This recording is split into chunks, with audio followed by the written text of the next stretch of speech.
আমি ডক্টর জ্যোতি ভৌমিক। আমি ল্যাবের স্পেশালাইজড হসপিটালের শনিবার থেকে বৃহস্পতিবার সকাল 10টা থেকে বিকাল 5টা পর্যন্ত আছি। আমি অ্যাবনর্মাল ইউটেরাইন ব্লিডিং বা মাসিক চক্রের যে অস্বাভাবিকতা এটা নিয়ে একটু বলবো। অ্যাবনর্মাল মাসিক চক্রের যে সমস্যা, পিরিয়ডের যে অনিয়মিত হওয়া বা এটা রিলেটেড যে সমস্যাগুলো, এগুলো দেখা যায় যে আমাদের সব বয়সী মেয়েদেরই একটা কমন প্রবলেম। এটা যেমন অ্যাডোলেসেন্টের জন্য সমস্যা তৈরি করে, তেমনি এটা রিপ্রোডাক্টিভ এজ গ্রুপ যেমন 18 to 40 ইয়ার্স এবং এরপরে প্রিমেনোপজাল এজ, এটির জন্য একটা প্রবলেম। এবং এই সমস্যার জন্য দেখা যাচ্ছে যে এই সমস্যাটা এদের দৈনন্দিন জীবনযাত্রা, পড়াশোনা, চাকরি, সাংসারিক কাজ প্রতিটা ক্ষেত্রে প্রভাব ফেলে। এই জন্য আমার মনে হয় যে সবারই বোঝা উচিত যে কখন আমাদের পিরিয়ডের প্রবলেম হচ্ছে এবং আমাদের কখন চিকিৎসকের শরণাপন্ন হতে হবে। আর ডিউরেশন অফ মেনস্ট্রুয়েশন, যে পিরিয়ডটা কয়দিন থাকবে, এটা আমরা নর্মাল বলি 1 থেকে 8 দিন। 8 দিনের বেশি যদি হয় তখন আমাদের খেয়াল করতে হবে যে না, আমার কোনো প্রবলেম থাকতে পারে 8 দিন যখন ক্রস করে যায়। কারণ অনেকেই আসে যে 10-12 দিন ধরে ব্লিডিং হচ্ছে, সে অলরেডি অ্যানিমিক হয়ে গেছে এবং অনেক উইক ফিল করছে, এই সময় ডাক্তারের কাছে আসে, হয়তো বা এরকম তার মাসের পর মাস চলছে। আরেকটা হচ্ছে পরিমাণটা কখন বেশি হচ্ছে কখন কম হচ্ছে। কখনো কখনো অনেক কম হয় পিরিয়ড, একদিন সামান্য একটু থাকে। তো মহিলারা দেখা যায় যে কম পিরিয়ড হলে খুব সচেতন হয়, এটা নিয়ে চলে আসে তাড়াতাড়ি, কিন্তু পিরিয়ডটা কখন বেশি হচ্ছে এটা তাদের অনেকেই বুঝতে পারে না। তো পিরিয়ড বেশি পরিমাণে বেশি হয়, এটা আমরা একটা জিনিস দেখি যে তারা কয়বার সারাদিনে প্যাডটা চেঞ্জ করছে। মোটামুটি 3-4বার পর্যন্ত ঠিক আছে, এর বেশি যদি প্রয়োজন হয় এটা আমরা বলবো যে বেশি হচ্ছে পিরিয়ড, মানে ব্লিডিংটা, ব্লাড লসটা বেশি হচ্ছে।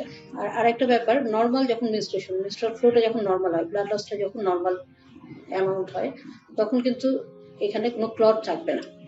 অনেকেরই সমস্যা থাকে যে চাকা রক্ত যাচ্ছে বা ক্লটেড ব্লাড পাস হচ্ছে। যখন দেখা যাবে যে ব্লাডটা ক্লট পাস হচ্ছে, তখন আমাদের ভাবতে হবে যে না, আমার ব্লাড লসটা বেশি হচ্ছে।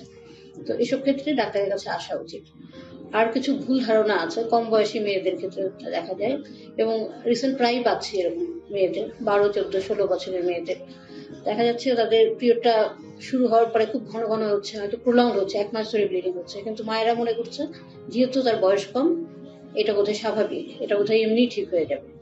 আরেকটা হচ্ছে যে পিরিয়ডের সাথে ব্যথা হওয়া, এটাও অনেকেই ভাবে যে একটু বড় হলে ঠিক হয়ে যাবে অথবা বিয়ে দিলে ঠিক হয়ে যাবে। এমনি এমনি কিন্তু কিছু ঠিক হয় না।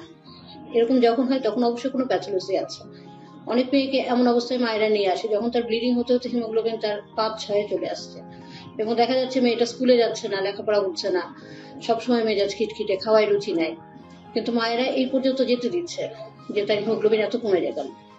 এবং এসব ক্ষেত্রে দেখা যায় ব্লাড ট্রান্সফিউশন করলে অবশ্যই আন্ডারলাইন প্যাথোলজি থাকে তাদের।